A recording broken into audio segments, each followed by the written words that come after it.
안녕하십니까. 오늘은 채권법 총론 12번째 강의를 시작하겠습니다.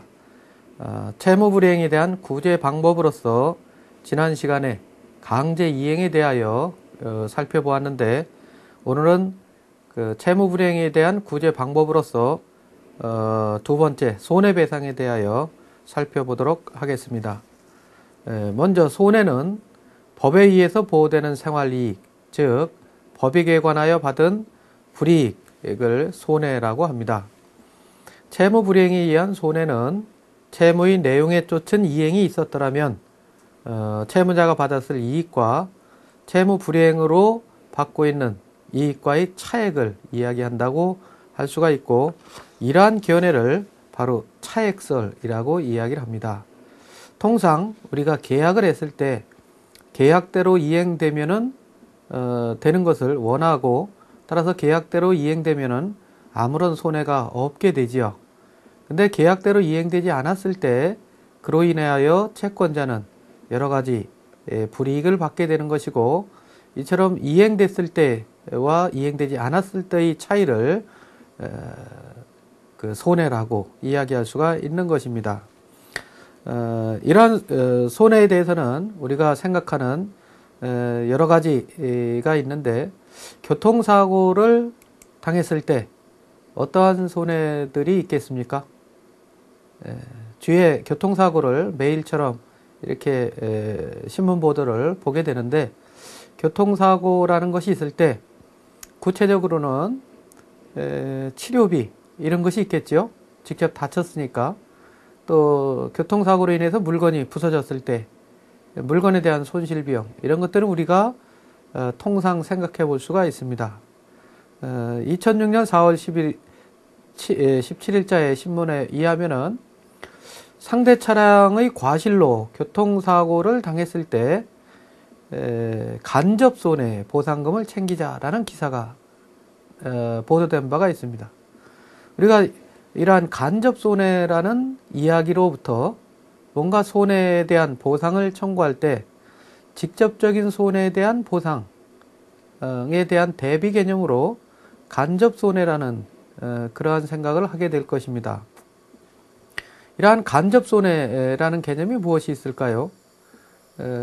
여기에 의하면은 많은 피해 운전자는 보험사가 정비공장에 지급하는 차량 수리비나 병원에 지급하는 치료비와 같은 직접적인 손해보상금은 알아도 보험사로부터 별도로 받을 수 있는 렌트카 요금이나 또는 교통비, 등록세, 취득세, 위자료, 기타 손해배상금과 같은 간접손해 보상금에 대해서는 잘 모르고 있다라는 기사 내용입니다.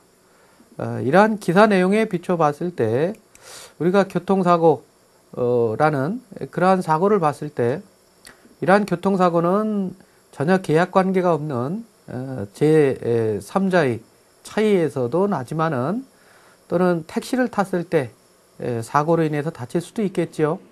또 버스를 타고 가다가 그 버스가 사고가 나서 다치는 경우도 있습니다. 이러한 경우 통상 주의의무를 다하지 않았다 해서 불법행위로 볼 수도 있겠지만은, 택시 운송 계약을 체결하고, 또는 버스도 마찬가지겠죠. 이러한 승객으로서 운송 계약을 체결하고 목적지까지 안전하게 운전을 데려다줄 그런 의무가 있음에도 불구하고 그러한 운송 계약을 제대로 이행하지 못했다라는 계약 측면에서도 우리가 볼 여지가 있습니다.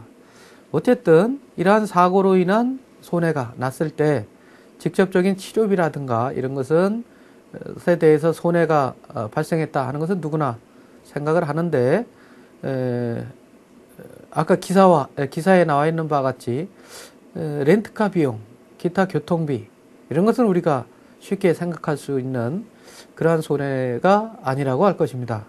그러면 이러한 사고가 났을 때 우리가 보상받아야 될 손해배상은 그 범위가 어디까지 될 것인가 하는 것을 거기서도 생각해 볼 수 있는 것이고, 이러한 손해 개념을 어떻게 규정하느냐에 따라서 받게 되는 보상금이 달라진다고 할 수가 있는 것입니다.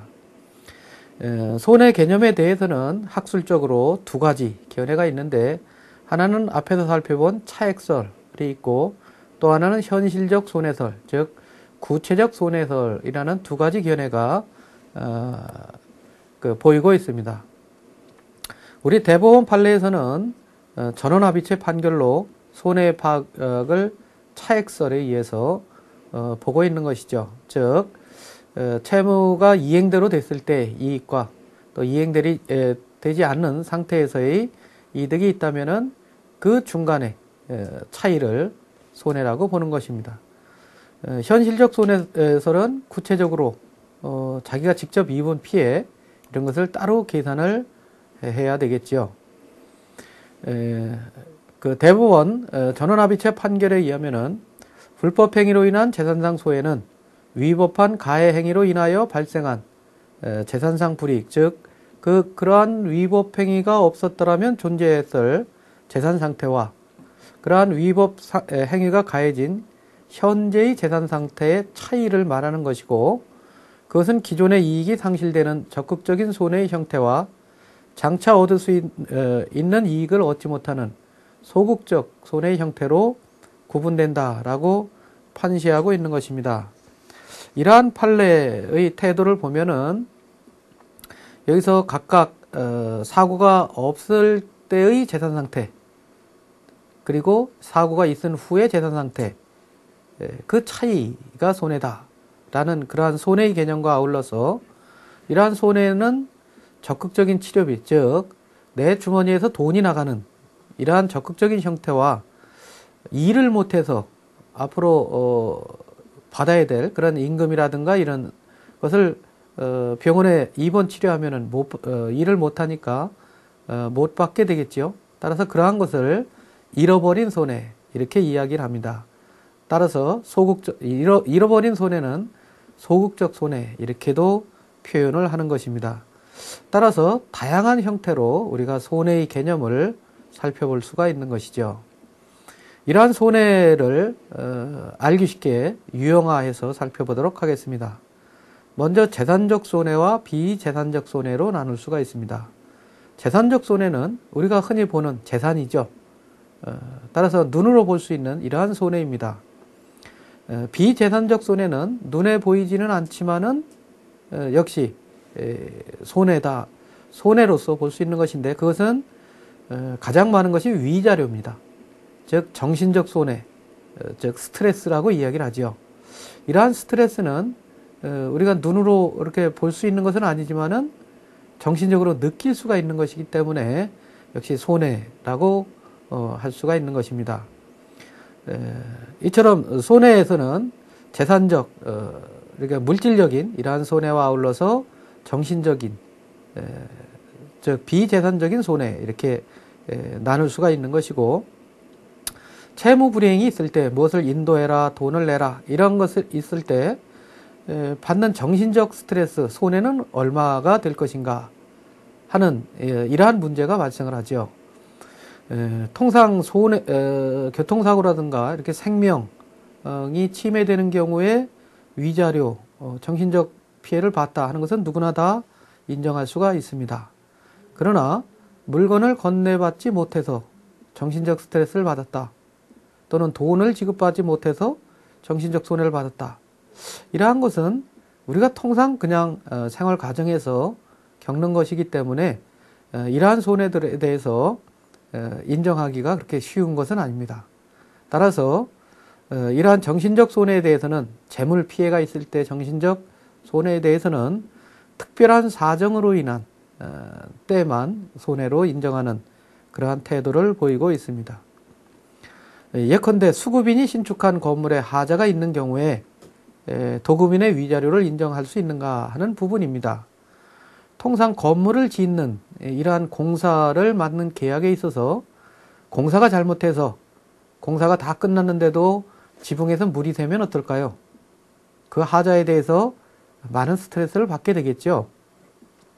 이러한 건물에 하자가 있는 경우에 그렇다면은 건물 하자를 보수하는 비용 이외에 위자료를 받을 수 있을 것인가 하는 부분에 대한 것입니다.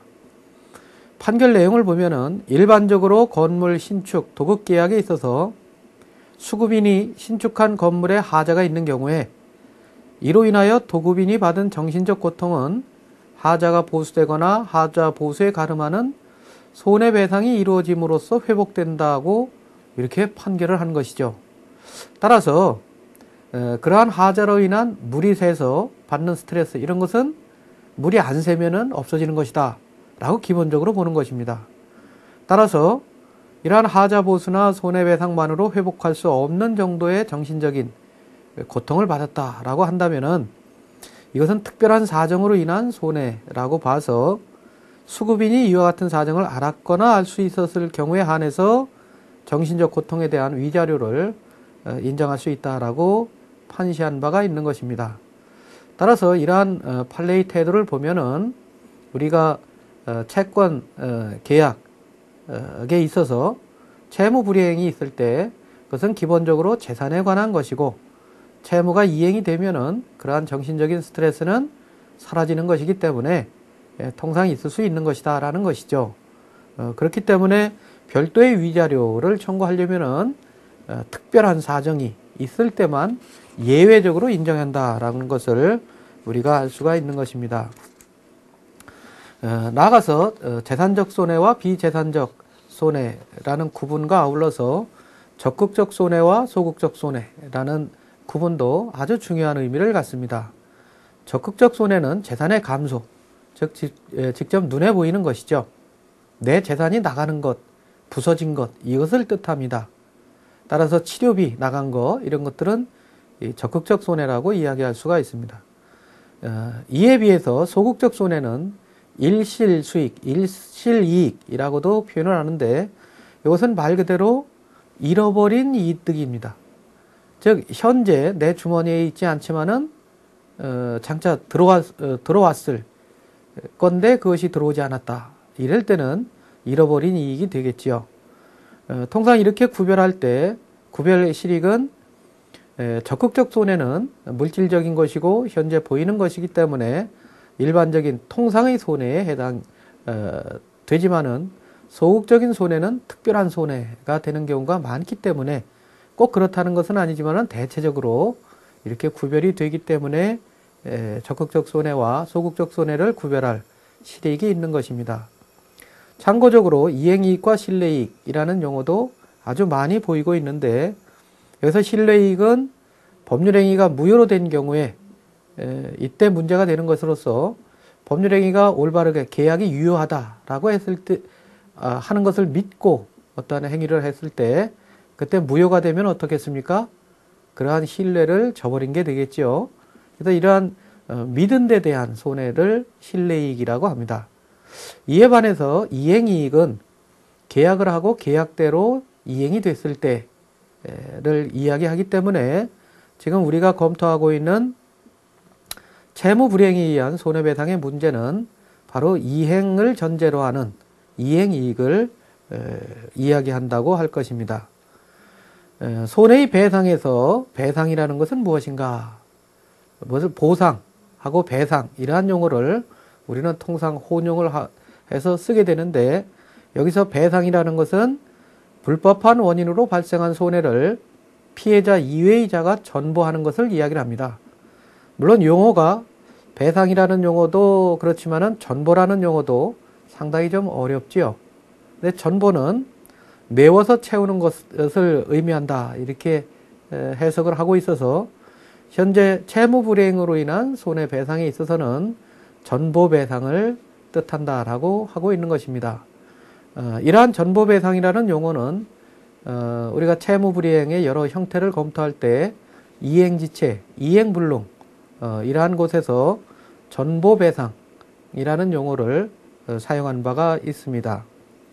구별할 것은 손해배상과 손실보상, 즉 배상과 보상이라는 용어인데 통상 손해배상에서 배상은 불법한 것을 원인으로 하는 법에 위반돼서 피해가 발생한 것, 이때를 손해배상이라고 이야기를 합니다.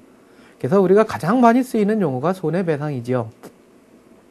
이에 반해서 손실보상이라는 용어가 있는데 이것은 나한테 재산적 피해는 줬지만은 그 피해가 상대방의 불법한 원인이 아니고 적법한 원인에 의해서 피해가 발생한 경우를 이야기를 합니다. 따라서 가장 예로 들면은 우리가 토지 수용의 경우를 들 수가 있습니다. 즉 고속도로를 낸다든가 이렇게 했을 때 그 고속도로를 내려면 땅이 필요하고 땅이 필요할 때 그 고속도로를 내는 국가가 땅을 소유자하고 매매 계약을 해서 취득하면 되겠죠. 근데 이러한 취득이 잘 이루어지지 않았을 때는 결국 국가가 수용령을 발휘해서 수용을 하게 될 것입니다. 이처럼 토지 수용을 할 때는 행정법에 그러한 권한이 생기게 되는데 이것은 법에 의한 것이기 때문에 위법하다고 할 수 없습니다. 따라서 다른 사람의 재산에 대해서 토지 수용을 하는 이러한 경우에 적법한 원인이기 때문에 그로 인해서 재산권을 상실하는 사람은 손실보상을 청구할 수 있다라고 이야기할 수 있는 것이죠. 이러한 손해배상은 어떠한 성질을 갖겠는가에 대해서 채무불이행으로 인한 손해배상 청구권은 본래의 채권의 확장, 또 이행지체의 경우가 대체적으로 여기 될 수 있는데 본래의 채권이 확장되는 그러한 측면과 또는 내용이 변경되는 즉 본래의 이행에 가름하는 손해배상이 되니까 즉 전보배상이기 때문에 본래의 채권과 동일성을 유지한다라고 보고 있는 것입니다. 즉 본래 이행될 채무가 바뀌어서 금전으로 손해배상 청구권으로 바뀌었다. 따라서 양쪽의 채권은 동일하다 이렇게 보는 것입니다. 따라서 본래의 채권에 대한 어떤 담보가 있을 때 그러한 담보는 손해배상 청구권에도 미치게 되는 것입니다. 즉 채권이 동일성을 갖기 때문에 그렇다 이렇게 설명할 수가 있고 손해배상 청구권의 시효가 얼마까지 되는가 하는 시효기간의 문제도 본래 채권의 성질에 의해서 정해지게 되는 것입니다. 또 본래의 채권이 양도되면은 지연배상 청구권도 원칙적으로 이전한다고 보고 있습니다. 이와 같은 해석들은 바로 채무불이행에 의한 손해배상 청구권은 본래의 채권과 동일하게 형성되어 있기 때문에 그렇다라고 해석할 수가 있는 것입니다. 우리가 이러한 손해배상의 경우에 손해배상은 어떠한 방법으로 할 수 있겠는가에 대해서 두 가지 입법주의가 있습니다. 하나는 손해배상은 우리가 통상 돈으로 지급받는다 하는 것과 마찬가지로 금전배상주의가 있고 또 하나는 손해를 발생하기 전의 상태로 회복해 주어라 하는 원상회복주의가 있습니다. 금전배상주의를 원칙으로 할 것인지 원상회복주의를 채택할 것인지에 대해서는 각국의 나라마다 입법정책에 의해 달라지게 될 것인데 우리 민법은 원칙적으로 금전배상주의를 채택하고 있습니다. 예외적으로 다른 의사표시가 있는 때에 한해서 원상회복을 명하는 태도를 취하고 있는 것이죠. 금전배상의 경우 원칙적인 형태로서 가장 많이 우리가 볼 수 있는 것이고 이러한 금전배상을 명할 때 손해배상 지급 방법은 어떻게 판결할 수 있는가 두 가지 형태가 있는데 통상 일시금 배상과 정기금 배상으로 나눌 수 있습니다. 이것은 어떻습니까? 여러분들이 물건을 사고 슈퍼마켓 또는 백화점에서 좀 비싼 물건을 사면 어떤가요? 또 카드 이런 것으로 결제할 때 물어보지요. 일시불로 하겠습니까? 할부로 하겠습니까? 이렇게 묻습니다. 자, 그것은 어떤 의미가 될까요?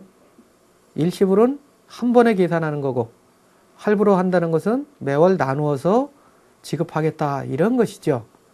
결국 물건을 산다는 것은 돈을 지급하는 것이고 그 돈을 지급하는 방법에 있어서 한 번에 할 것인지 아니면 여러 번에 나눠서 할 것인지 이런 것들이 문제가 되는 것이죠.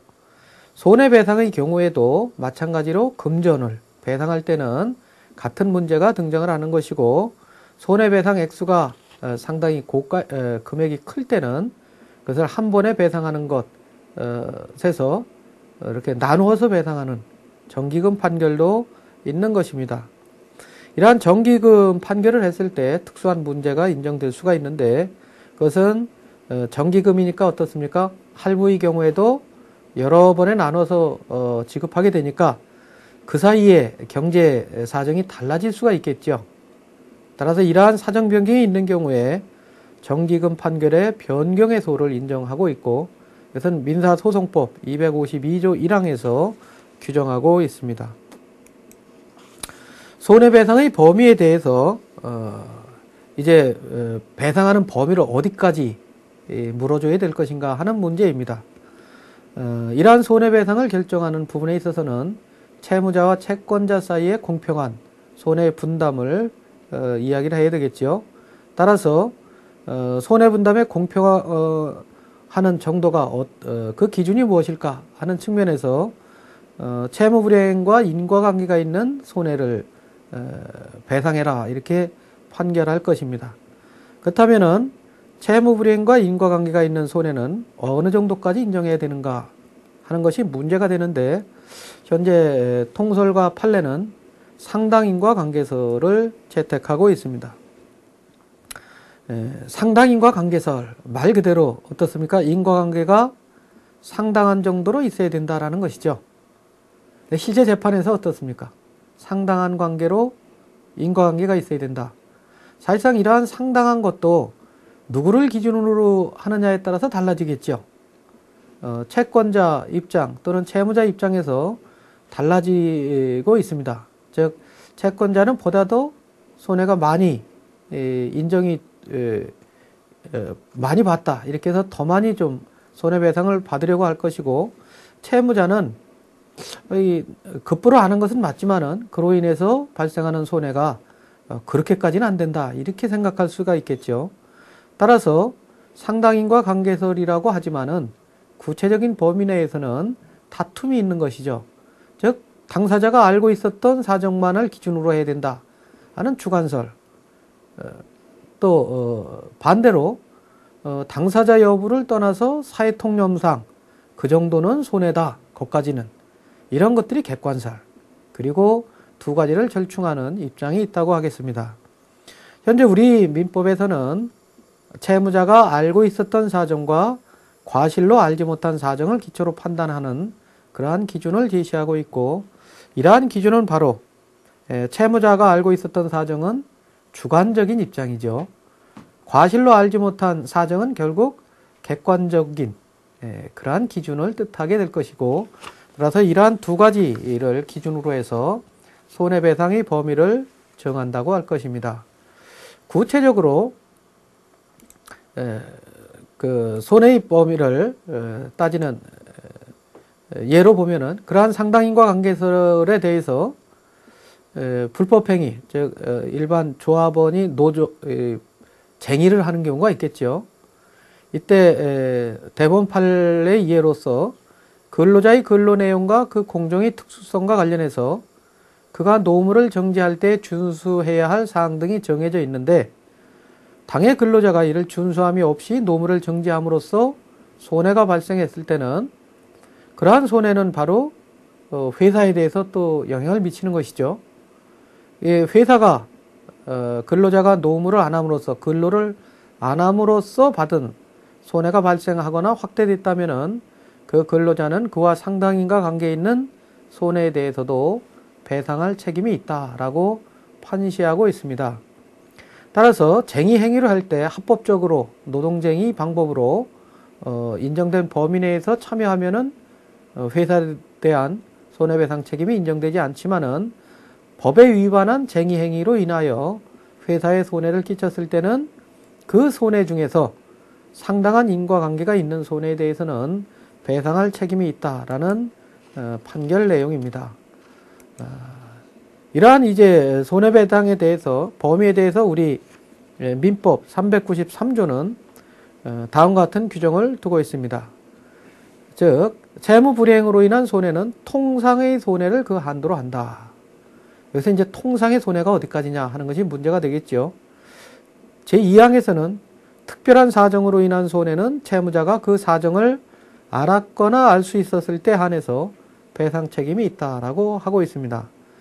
따라서 393조에 의한 손해배상의 범위는 통상의 손해를 한도로 하는 통상손해와 특별한 사정으로 인한 손해, 즉 특별손해, 이렇게 두 가지로 구분되어 있다고 할 것입니다. 먼저 통상의 손해에 대해서 살펴보도록 하겠습니다. 통상의 손해는 특별한 사정이 없는 한 그 종류의 채무 불이행이 있으면은 사회 일반의 관념에 따라서 통상 발생하는 것으로, 즉 누구나 사회 일반인이 그 정도는 손해가 발생한다, 이렇게 인정되는 범위의 손해를 이야기를 합니다. 따라서 이러한 통상 손해에 대해서는 채무자의 예견, 즉 알았거나 알 수 있었을 것을 불문하고 일반 사람들도 모두 그 정도로는 다 손해다, 손해봤다, 이렇게 인정하는 것이니까 그것은 물어줘야 된다라고 볼 수가 있는 것이죠. 예를 들면은 임차물을 멸실했을 때, 즉 남한테 빌린 물건, 부동산을 소실해 버렸을 때, 이때 손해는 어디가 될까요? 바로 그 빌린 물건의 시가가 손해다라고 할 수가 있습니다. 또 이자를 무는 그러한 채권인 경우에 그러한 손해는 얼마가 될까요? 나중에 이자를 안 물었을 때는 이자 상당의 금액만큼이 손해다라고 생각할 수 있겠죠. 이처럼 이건 누구나 다 인정할 것입니다. 이자 월 일부로 했다라고 하면은 나중에 그것을 갚지 않았을 때 일부의 손해가 있다라고 누구나 인정할 수 있겠죠. 따라서 이러한 것을 바로 통상손해라고 이야기하는 것입니다. 이에 반해서 특별손해의 경우에는 당사자 사이에 개별적 구체적인 사정에 의해서 발생하는 손해를 이야기를 합니다. 따라서 이러한 특별한 사정에 관해서는 채무자가 알았거나 알 수 있었을 경우에 한해서만 손해 범위로 따질 수 있는 것이죠. 즉 채무자가 알았거나 알 수 있었을 경우, 만약 이게 반대적인 경우로 모르는 경우에는 그로 인한 책임까지도 채무자에게 지우는 것은 부당하다라고 보는 것이죠. 따라서 채무자가 알았거나 알 수 있었다는 것은 그 채권자가 그것을 입증하면은 더 많은 손해배상을 받을 수 있기 때문에 채권자가 입증하도록 되어 있습니다. 이러한 채무자가 알았거나 알 수 있었을 경우에 대해서는 언제를 기준으로 판단할 것인가? 그것은 채권의 성립 시기가 아니라 채무의 이행기를 기준으로 판단하게 됩니다.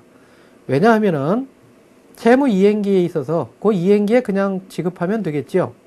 근데 이행기에 지급하지 않음으로써 손해가 발생을 하는 것이니까 이 이행기를 기준으로 해서 얼마만큼의 손해배상을 물려야 되는지 하는 것을 판단하게 될 것입니다.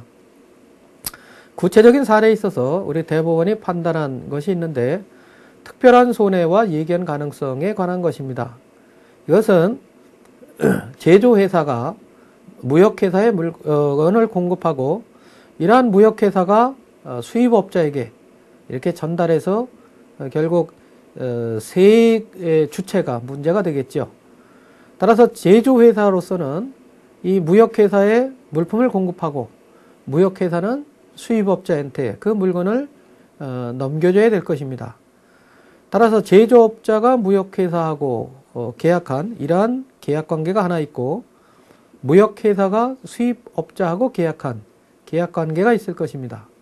이처럼 두 가지 계약이 있는데 제조업자가 납품을 할 때 물건을 제때에 공급하지 않아서 무역회사는 역시 물건이 안 들어오니까 수입업자한테 공급을 하지 못하겠지요.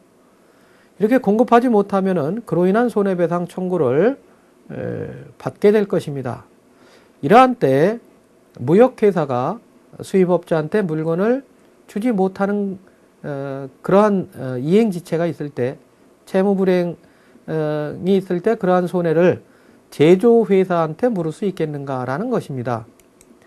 이에 대해서 우리 대법원 판례는 제조회사와 무역회사 사이 계약 이후에 그러한 계약 내용을 알고서 그 계약과 관련시켜 무역회사와 매매계약을 체결한 것이 아니라면은 그러한 것은 예견할 수 없으니까 통상손해로 지급할 필요가 없다라는 것이죠. 특별한 손해로 볼 수가 없다는 것입니다. 이것은 뒤집어서 보면은 이제 이 판례에 나타난 내용을 한번 반대로 보면 어떻습니까? 제조회사가 납품을 할 때, 무역회사에 납품을 할 때 이 무역회사가 수입업자하고 계약한 내용을 미리 다 알았다면 어떨까요? 그리고 그러한 계약을 전제로, 즉 무역회사가 수입업자한테 얼마 납품 계약을 하고 이러한 납품 계약이 있기 때문에 제조회사한테 제조를 맡긴 것이라고 한다면은 이때는 알 수 있었을 또는 알았던 경우에 해당이 돼서 특별 손해로서 배상할 책임이 있게 될 그러한 위험성도 있는 것입니다. 두 번째 사례에 있어서는 이행지체 중에 공시지가가 상승을 해서 양도소득세가 늘어났을 때 그 늘어난 부담을 누가 지울 것인가 하는 것입니다. 통상 우리가 매매 계약을 하고 부동산의 경우 잔금, 중도금, 잔금을 지급하고 나중에 이전 등기까지 받으려면은 많은 시간이 필요합니다. 근데 이 사이에 공시지가가 올라가면 어떨까요? 각종 세금은 이 올라간 공시지가를 기준으로 해서 부과가 될 것입니다. 이러한 때 그 부과된 양도소득세 비율이 좀 높지요. 따라서 이러한 양도소득세를 누가 부담할 것인가 하는 것인데, 이러한 늘어난 양도소득세의 부담이 통상손해에 해당하는 것인가 아니면은 특별한 손해에 해당하는 것인가 라는 것에 따라서 손해 범위가 달라질 수가 있는 것입니다. 이 사례에서는 미지급 잔금에 대한 법정 이율에 따른 이자 상당의 금액은 통상손해라고 볼 것이지만은 그 사이에 매매 대상 토지의 개별 공시지가가 급등하여 매도인의 양도소득세 부담이 늘어났다 하더라도 그 손해는 사회 일반인이 통상 예견할 수 없는 것이기 때문에, 즉 특별한 사정에 의해서 발생한 손해에 해당이 되기 때문에 이것은 부담시킬 수 없다라고 판시한 바가 있는 것입니다. 이처럼 구체적인 손해배상의 범위를 정할 때 통상손해인가 아니면은 특별한 손해인가에 따라서 손해배상의 범위가 달라진다라는 것을 이해할 수가 있을 것입니다. 나아가서 이러한 손해배상 액수를 구체적으로 산정할 때 가격을 어디를 기준으로 할 것인가 하는 것에 대해서 일반적으로 재산적 손해에 대해서는 통상가격, 즉 표준가격을 기준으로 합니다. 그러나 계약에 따라서는 특별한 가격 내지는 감정가격, 즉 알거나 알 수 있었을 때에는 좀 더 이것을 괘씸죄라고 이야기하기는 그렇지만은 감정적으로 그것을 알거나 알 수 있었을 때는 더 큰 책임을 좀 더 지어야 되겠죠. 따라서 그러한 가격으로 산정할 수도 있다라는 것입니다. 대법원 판례가 여러 개 여기 쭉 나와 있는데, 이러한 판례에 대해서는 여러분들이 한번 찾아서 우리 대법원 홈페이지에 가보시면은 법률 정보란이 있고, 최근에 인터넷에 대해서 또는 IT 분야에서는 우리나라가 세계 제1의 IT 강국답게 모든 대법원 판례, 거의 하금식 판례, 중요한 판례들은 대법원 홈페이지에 가보시면은 거기 법률 정보란이 있습니다.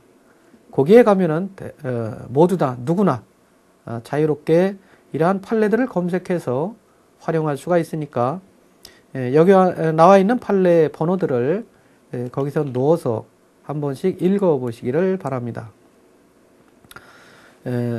재산적 손해에 대해서는 앞에 통상가격에 의한다라고 했는데, 비재산적 손해에 대해서는 가격을 얼마로 책정할 것인가, 즉 정신적인 스트레스에 대해서 얼마의 손해배상을 인정할 것인가 하는 것이 문제가 되는데, 이러한 위자료 액수에 대해서는 특별한 기준이 없습니다. 따라서 이러한 위자료 액수에 대해서는 법원, 구체적으로는 판사가 재량으로 결정할 수가 있는 것이죠. 구체적인 재판을 진행하면서 피해자의 인격이라든가 또는 그 사람이 현재 사회적으로 갖고 있는 지위, 또 재산 상태, 또 가해행위의 사전과 사후의 모든 상황, 이런 것들을 고려해서 판단하게 되는 것입니다. 따라서 구체적인 사건에서는 이러한 재산적 손해가 인정될 때 재판부의 재량에 따라서 위자료로 1,000만 원 또는 500만 원 아니면 3,000만 원 이런 식으로 각각 구체적인 재판 과정에서 드러난 사실들을 종합해서 위자료를 산정하게 되는 것이죠. 배상액은 구체적으로 어떤 때를 기준으로 해서 판단할 것인가에 대해서 현재 다수설은 판결시, 즉 사실심의 변론 종결 시의 시가를 기준으로 해서 판단하고 있습니다. 이러한 법원의 태도는 구체적인 채권자를 두텁게 보호하는 그러한 효과를 발휘합니다. 이에 반해서 손해배상 책임이 발생한 때를 기준으로 한다는 소수설이 있습니다. 그렇지만은 여기서는 다수설이 좀 더 합리적이다라고 할 수 있는 게 손해배상 책임이 발생하고 그 후에 구체적인 재판을 하게 되면은 이 재판이 빨리 끝날 수도 있지만은 통상 6개월, 1년 이렇게 될 때도 있고 3심 대법원까지 가는 경우에는 2, 3년이 걸리는 경우가 있습니다. 그럼 그 사이에 공시지가도 오르고 피해 금액도 그 3년 전에는 한 300만 원이면은 다시 그것을 살 수 있었지만은 3년이 지난 뒤에는 300만 원 가지고 동일한 물건을 살 수 없을 때는 이때는 그 피해 보상이 제대로 됐다라고 보기는 어렵지요. 따라서 현재 다수설이 사실심의 변론 종결 때의 시가를 기준으로 해서 판결하는 것은 그렇게 해석하는 것은 합리적이다라고 볼 수가 있는 것입니다. 현재 판례에서도 채무불이행의 형태에 따라서 기준을 좀 달리하고 있는데 이행불능의 경우에 의한 전부배상의 경우에는 이행불능이 발생한 때를 기준으로 하고 이행지체에 의한 전부배상의 경우에는 최고한 후에 상당한 기간이 경과한 당시의 시가를 기준으로 손해배상액을 기준하고 있습니다.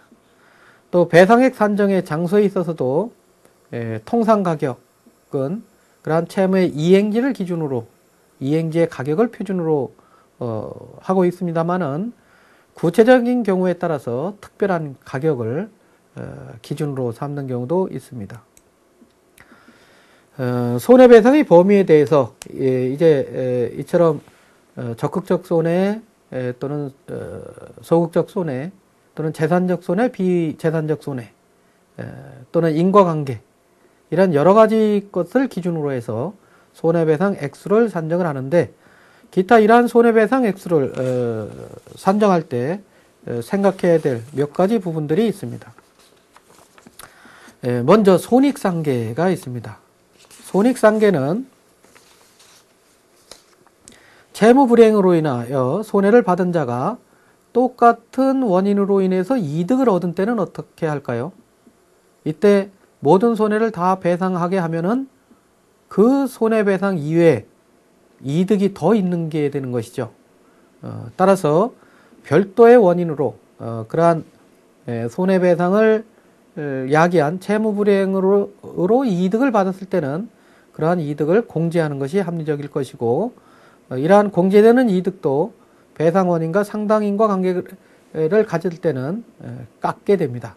그래서 이것을 이득공제, 즉 손익상계라고 이야기를 하게 되는 것입니다.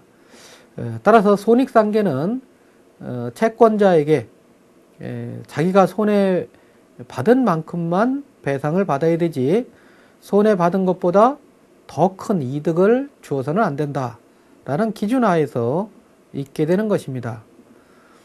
이러한 손익상계는 채무불이행 이외의 계약 원인에 의한 이익은 당연히 또 제외는 될 것입니다. 왜냐하면은 그러한 이득이 있더라도 그것은 채무불이행과 관련이 없기 때문에 그렇습니다. 따라서 보험계약을 별도로 들어서 보험금을 탄다든가 또는 다른 계약으로 받은 노임이라든가 보수 이런 것들은 예외로 한다라고 할 수가 있는 것입니다. 즉 손익상계에서는 채무불이행의 원인이 된 그 원인으로 이득을 받았을 때 그 이익을 공제한다는 뜻입니다. 두 번째 중요한 특수한 문제로서 과실상계가 있고, 바로 이 과실상계는 우리 사회 일반인들도 많이 아는 것입니다. 즉 교통사고가 난 경우 과실, 즉 안전벨트를 안 맸다든가 뭐 이러한 때는 과실을 그만큼 공제된다라는 것을 누구나 알고 있죠. 즉 채무불이행의 경우에도 채권자에게 과실이 있는 때는 손해배상 책임과 금액을 정할 때 이러한 채권자의 과실도 참작해서 그만큼 깎게 되는 것입니다. 이것을 과실상계라고 이야기를 합니다. 이러한 과실상계가 되는 채권자의 과실은 사회통념상 당의 여러 가지 사정 아래에서 요구되는 채권자로서의 주의를 게을리한 때를 이야기를 하고, 채권자의 수령 보조자가 있는 경우에 이러한 사람의 과실도 과실에 해당이 될 것입니다. 과실상계를 몇 프로 할 것인가가 아주 중요한 쟁점이 되고 있죠. 이러한 과실상계의 정도는 법원이 재량으로 판단하게 됩니다. 또 이러한 법원의 재량이지만은 채권자의 과실이 있으면 반드시 참작을 해야 됩니다.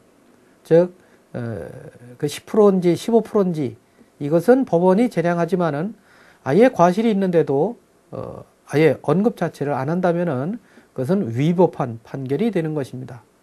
또 법원은 직권으로 채권자의 과실 유무를 조사해야만 되는 것이죠. 구체적인 사례에 있어서는 고등학교 수학여행버스가 전복이 돼서 3명이 숨졌다. 어떻게 보면 이것도 운송계약으로 볼 수가 있고, 또 운전을 잘못한 불법행위로도 볼 수가 있겠는데, 이 기사 중에 안전벨트를 안 매서 피해가 커진 듯하다 라는 내용으로 봐서는 어떻습니까? 안전벨트를 안 맨 만큼은 피해자들도 잘못이 있다라고 보는 것이고, 그만큼은 나중에 손해배상에서 제외가 될 것입니다.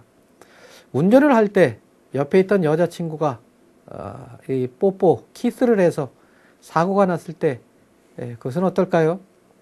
이때 그러한 뽀뽀녀도 역시 다치겠죠. 이 다쳤을 때 치료비를 전부 다 운전한 남자친구가 배상을 해줘야 될 것인가 하는 문제가 등장을 하는데, 여기서 법원은 그러한 여자의 과실을 40%로 봐서 보험회사에서는 치료비를 60%만 물게 한 그러한 사례가 있습니다. 역시 과실이 상계된 예라고 할 수가 있습니다. 야외 수업 후에 음주 사망 사고가 있을 때 감독소를 한 경우 학교에 대한 책임도 여기에 문제가 되어 있습니다. 또 우리가 주식 투자 이런 거를 할 때 1인 매매할 수 있죠. 다 그냥 맡겨버렸을 때 투자자도 책임이 있게 됩니다. 투자자도 감시를 해야 되고 그 상태에 대해서 60%의 책임을 지운 경우가 있습니다. 이러한 것들은 바로 과실상계의 좋은 표본들이라고 할 수가 있는 것이죠. 이러한 손해배상의 범위에 대해서 중간에 이득을 공제하는 그러한 예가 있는데, 그것은 바로 일실수익, 즉 소극적 손해의 경우에 문제가 됩니다. 이러한 일실수익은 장래 일정한 시기에 발생하는 그러한 경우가 많기 때문에, 또 손해라는 것은 현재 시점을 기준으로 해야 되겠죠. 따라서 피해자가 장래 취득할 수 있었을 가액에서 중간 이자를 공제하고 배상 액수를 구체적으로 정하게 되는데, 이때 공제하는 방법으로서는 호프만식과 라이프니츠식이 있습니다. 이때 호프만식, 즉 단리로 계산해서 중간 이자를 공제하는 것이 피해자에게 유리하고, 따라서 현재 판례도 호프만식으로 계산을 하고 있는 것입니다. 금전채권에 관해서 여러 가지 특칙이 있는데, 이것은 이미 우리가 금전채권, 채권의 목적에서 살펴본 바가 있습니다. 즉 채무불이행이 있을 때 법정 이율에 의하는데, 법정 이율보다 많은 약정 이율이 있을 때는 법령에 위반하지 않는 범위 내에서 약정 이율에 의한 손해배상을 청구할 수가 있는 것이고, 이때 지연 이자에 관해서는 채권자가 손해를 입증할 필요가 없고 채무자도 과실 없음을 항변하지 못한다고 하고 있습니다. 오늘은 채무 불이행에 대한 구제 방법으로서 손해배상에 대해서 살펴보았습니다. 오늘 강의는 여기서 마칩니다.